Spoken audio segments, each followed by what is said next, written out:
ನಮಸ್ಕಾರ ಎಲ್ಲರಿಗೂ. ಯಾರೆಲ್ಲ ನಮ್ಮ ಶಾಸ್ತ್ರ ಸಿದ್ಧಾಂತ ಜ್ಯೋತಿಷ್ಯಾಲಯವನ್ನು ನೋಡ್ತಾ ಇದ್ದೀರಾ, ಸಬ್ಸ್ಕ್ರೈಬ್ ಮಾಡ್ತಾ ಇದ್ದೀರಾ, ಲೈಕ್ ಮಾಡ್ತಾ ಇದ್ದೀರಾ, ತಮಗೆಲ್ಲ ವಂದಿಸುತ್ತಾ ಇವತ್ತಿನ ಸಂಚಿಕೆಯಲ್ಲಿ ನಾವು ಉಪ್ಪಿನಿಂದ ಮಾಡಬಹುದಾದಂತ ಒಂದು ಸಣ್ಣ ಮನೆಯಲ್ಲಿ ಮಾಡಿಕೊಂಡು ನೀವು ನಿಮ್ಮ ಯಾವುದೇ ಒಂದು ತೊಂದರೆಗಳಿಂದ ಪಾರಾಗುವುದು ಹೇಗೆ ಎಂಬುದನ್ನು ನಾನು ನಿಮಗೆ ಹೇಳ್ಕೊಡ್ತೀನಿ ಇವತ್ತು. ಮೊಟ್ಟ ಮೊದಲನೆಯದಾಗಿ ನನ್ನ ಕುಲದೇವತೆಯಾದಂತ ಲಕ್ಷ್ಮೀ ರಂಗನಾಥ ಸ್ವಾಮಿ, ಗವಿ ರಂಗನಾಥ ಸ್ವಾಮಿ, ಗುಂಡಪ್ಪ ಸ್ವಾಮಿ ಪಾದಾರವಿಂದಗಳಲ್ಲಿ ನಮಿಸುತ್ತಾ ಇವತ್ತಿನ ಈ ಸಂಚಿಕೆಯಲ್ಲಿ ಒಂದು ಮುಷ್ಟಿ ಉಪ್ಪಿನಿಂದ ನಾವು ಏನೆಲ್ಲ ಮಾಡಬಹುದು, ಅದರಿಂದ ನಮಗೆ ಏನು ಪ್ರಯೋಜನ, ಅದು ನಮಗೆ ಹೇಗೆಲ್ಲ ಪರಿಣಾಮವನ್ನ ಬೀರುತ್ತೆ ನಮ್ಮ ಜೀವನದ ಮೇಲೆ, ಹಾಗೂ ಆ ಒಂದು ಮುಷ್ಟಿ ಉಪ್ಪು ನಮ್ಮ ಜೀವನವನ್ನು ಹೇಗೆ ಪರಿವರ್ತನೆಗೊಳಿಸುತ್ತೆ ಅನ್ನೋದ್ರ ಬಗ್ಗೆ ನಾವು ನೋಡೋಣ. ಒಂದು ಮುಷ್ಟಿಯ ಉಪ್ಪನ್ನು ನೀವು ಒಂದು ಚಿಟಕಿ ಕುಂಕುಮವನ್ನು ತೆಗೆದುಕೊಳ್ಳಿ. ಒಂದು ಚಿಟಕಿ ಕುಂಕುಮವನ್ನು ತೆಗೆದುಕೊಂಡು ಒಂದು ಇಡೀ ಮುಷ್ಟಿ ತಗೊಳ್ಳಿ. ಒಂದು ಇಡೀ ಅಥವಾ ಮುಷ್ಟಿ ಅಂತ ಕರೀತಿರಲ್ಲ, ಆ ಮುಷ್ಟಿನಲ್ಲಿ ಒಂದು ಇಡೀ ಹರಳುಪ್ಪನ್ನು ತೆಗೆದುಕೊಂಡು ಒಂದು ಲೋಟದಲ್ಲಿ ಹಾಕಿ. ಆ ಲೋಟದಲ್ಲಿ ಹಾಕಿ ಒಂದು ಚಿಟಕಿಯಷ್ಟು ಕುಂಕುಮವನ್ನು ಹಾಕಿ. ಚೆನ್ನಾಗಿ ಒಂದು ಕಡ್ಡಿಯಲ್ಲಿ, ಕೈಯಲ್ಲಿ ಮಿಕ್ಸ್ ಮಾಡಬೇಡಿ, ದಯವಿಟ್ಟು ಬೆರಳಲ್ಲಿ ಮಿಕ್ಸ್ ಮಾಡಬೇಡಿ. ಒಂದು ಒಣಗಿದ ಮರದ ಕಡ್ಡಿಯನ್ನು ತೆಗೆದುಕೊಳ್ಳಿ.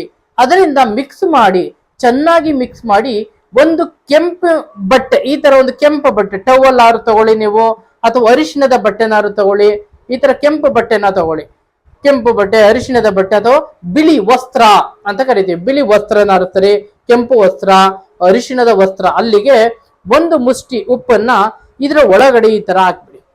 ಇದರೊಳಗಡೆ ಹಾಕ್ಬಿಟ್ಟು ಅದನ್ನ ಹೀಗೆ ಕಟ್ಬಿಡಿ. ಇದನ್ನ ಈ ತರ ಕಟ್ಬಿಡಿ, ಇಲ್ಲಿಗೆ ಕಟ್ಬಿಡಿ. ಹೀಗೆ ಈಗ ಕಟ್ಬಿಟ್ಟು ಅದನ್ನ ನಿಮ್ಮ ದೇವರ ಕೋಣೆಯಲ್ಲಿ ನೀವು ಇಟ್ಬಿಡಿ. ತಗೊಂಡೋಗಿ ಏನಂತ ಅಲ್ಲಿ ಇಡಬೇಕು, ನಿಮಗೆ ಯಾವುದೋ ತೊಂದರೆ, ನಿಮಗೆ ಯಾವ ತೊಂದರೆ ಇದೆ, ನಿಮಗೆ ವಿದ್ಯೆ ಎತ್ತುತ್ತಾ ಇಲ್ವಾ, ನಿಮಗೆ ಶತ್ರುಗಳ ಬಾಧೆ ಇದೆಯಾ, ನಿಮಗೆ ಮದುವೆ ಆಗ್ತಾ ಇಲ್ವಾ, ನಿಮಗೆ ಹುಡುಗಿ ಎಲ್ಲೂ ಸಿಗ್ತಾ ಇಲ್ವಾ, ನಿಮ್ಗೆ ಏಜ್ ಆಗ್ತಾ ಇದೆ ಸಿಗ್ತಾ ಇಲ್ಲ ಹುಡುಗಿ, ಇಲ್ಲ ಹುಡುಗಿ ಓದಿದ್ರೆ ಮನೆತನೇ ಇರ್ತಾಳೆ, ಹುಡುಗರು ಬಂದ್ರೆ ಒಪ್ಕೊಳ್ಳೋದೇ ಇಲ್ಲ, ಹುಡುಗಿಗೆ ಈಗ ಸ್ತ್ರೀಗೂ ಕೂಡ ಅದು ಒಂದ್ ಸ್ವಲ್ಪ ಸಣ್ಣ ಪುಟ್ಟ ಸಮಸ್ಯೆಗಳಿರುತ್ತೆ, ಅವರು ಕೂಡ ಅದನ್ನ ಮಾಡಿ ಅವರ ಇಷ್ಟ ದೇವತೆ, ಕುಲದೇವತೆ, ಮನೆ ದೇವರ ನೆನಪಿನಲ್ಲಿ ಆ ಉಪ್ಪಿನ ಇಡೀ ಉಪ್ಪನ್ನು ಎರಡೂ ಕೈಯಲ್ಲಿ ಈ ರೀತಿ ಇಟ್ಕೋಬೇಕು.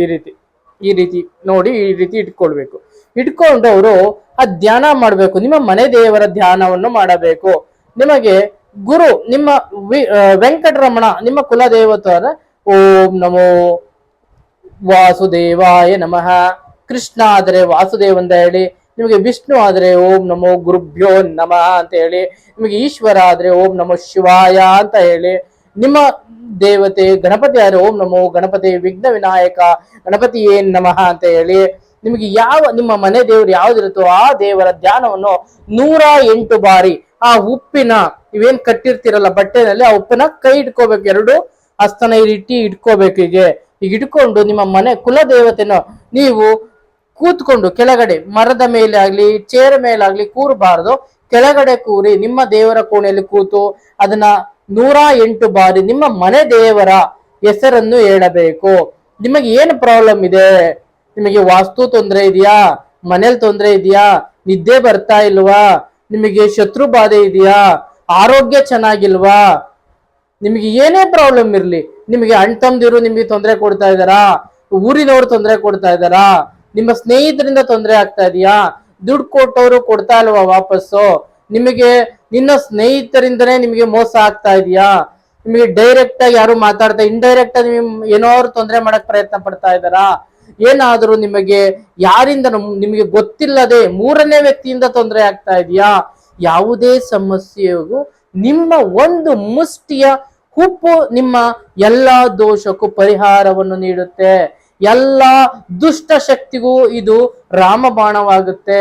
ನಿಮ್ಮ ಎಲ್ಲಾ ತೊಂದರೆಗಳಿಗೂ ಇದು ನಿಮ್ಮ ಕುಲದೇವತೆ, ನಿಮ್ಮ ಮನೆ ದೇವರು ನಿಂತು ನಿಮ್ಮನ್ನು ಕಾಪಾಡುತ್ತೆ. ಹಾಗಾಗಿ ಈ ಉಪ್ಪನ್ನ ಆ ರೀತಿ 108 ಬಾರಿ ನಿಮ್ಮ ಮನೆ ದೇವರ ಹೆಸರನ್ನು ಹೇಳಿ ನಂತರ ಇದನ್ನು ತೆಗೆದುಕೊಂಡು ಹೋಗಿ ನಿಮ್ಮ ದೇವರ ಕೋಣೆಯಲ್ಲಿ ಇಟ್ಟುಬಿಟ್ಟು 24 ಗಂಟೆಗಳ ಒಳಗಾಗಿ ನಿಮಗೆ ಎಷ್ಟು 24 ಅವರ್ಸ್ ಅಲ್ಲಿ ಅದನ್ನ ಇಟ್ಟು 24 hours ಅಲ್ಲಿ ಅದನ್ನ ತಗೊಂಡೋಗಿ ಎಲ್ಲಾದ್ರೂ ನೀರಿನ ಜಾಗದಲ್ಲಿ ಹಾಕಿ ಬನ್ನಿ.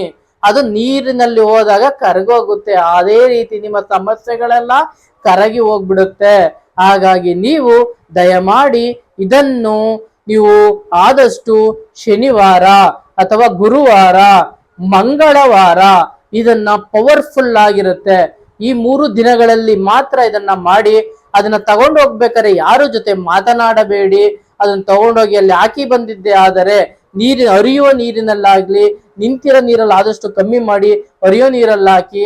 ನಿಮ್ಗೆ ಎಲ್ಲೂ ಸಿಗ್ಲೇ ಇಲ್ವಾ, ನಿಮ್ಗೆ ಇಲ್ಲೆಲ್ಲೂ ನದಿ ಇಲ್ಲ, ಕೆರೆ ಇಲ್ಲ, ಸಮುದ್ರ ಇಲ್ಲ, ಏನೂ ಇಲ್ಲ ಅಂದಾಗ ಏನ್ ಮಾಡಿ, ಅದನ್ನ ತಗೊಂಡೋಗಿ ನಿಮ್ಮ ಕೆರೆನಲ್ಲೇ ಬಿಟ್ಬಿಡಿ. ಏನು ಸಮಸ್ಯೆ ಇಲ್ಲ, ಏನು ಇಲ್ಲ ಅಂದಾಗ ಅದು ಉಪ್ಪೇನಾಗುತ್ತೆ, ನಿಧಾನವಾಗಿ ಕ್ರಮೇಣ ಕರಗಿ ಹೋದಂತೆ ನಿಮ್ಮ ಎಲ್ಲಾ ಸಮಸ್ಯೆಗಳು ಕೂಡ ಆ ನೀರಿನಲ್ಲಿ ಕರಗಿ ಬೆರೆತು ನೀರಾಗಿ ಹರಿದು ಹೋಗುತ್ತದೆ.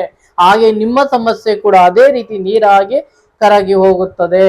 ಹಾಗಾಗಿ ಇದನ್ನು ನೀವು ಮರೆಯದೆ, ನಿಮ್ಮ ಮನೆಯಲ್ಲಿ ಹೆಣ್ಣು ಮಕ್ಕಳು ಇದನ್ನ ಮಾಡಿ, ಗಂಡು ಮಕ್ಕಳೆಲ್ಲ ಹೊರಗಡೆ ಇರ್ತಾರೆ, ನೀವು ಮಾಡಿ ನಿಮ್ಮ ಮನೆಯ ಯಶಸ್ಸನ್ನು ನೀವು ಕಾಪಾಡ್ಕೊಳ್ಳಿ ಅಂತ ಹೇಳ್ತಾ ಇವತ್ತಿನ ಈ ಸಂಚಿಕೆಯನ್ನ ಮುಗಿಸ್ತಾ ಇದ್ದೀನಿ. ನಮಸ್ಕಾರ ಎಲ್ಲರಿಗೂ. ಯಾರೆಲ್ಲ ನಮ್ಮ ಶಾಸ್ತ್ರ ಸಿದ್ಧಾಂತ ಜ್ಯೋತಿಷ್ಯಾಲ ನೋಡ್ತಾ ಇದ್ದೀರೋ, ಸಬ್ಸ್ಕ್ರೈಬ್ ಮಾಡ್ತಾ ಇದ್ದೀರಾ, ಲೈಕ್ ಮಾಡ್ತಾ ಇದ್ದೀರಾ, ತಮಗೆಲ್ಲ ವಂದಿಸುತ್ತಾ ಮೊಟ್ಟ ಮೊದಲನೇದಾಗಿ ನಮ್ಮ ಕುಲದೇವರಾದ ಲಕ್ಷ್ಮೀ ರಂಗನಾಥ ಸ್ವಾಮಿ, ಗವಿ ರಂಗನಾಥ ಸ್ವಾಮಿ, ಗುಂಡಪ್ಪ ಸ್ವಾಮಿ ಪಾದಾರ ವಿಂದಗಳಲ್ಲಿ ನಮಿಸುತ್ತಾ ದಯಮಾಡಿ ಎಲ್ಲರೂ ಸಬ್ಸ್ಕ್ರೈಬ್ ಮತ್ತು ಲೈಕ್ ಮಾಡಿ ಅಂತ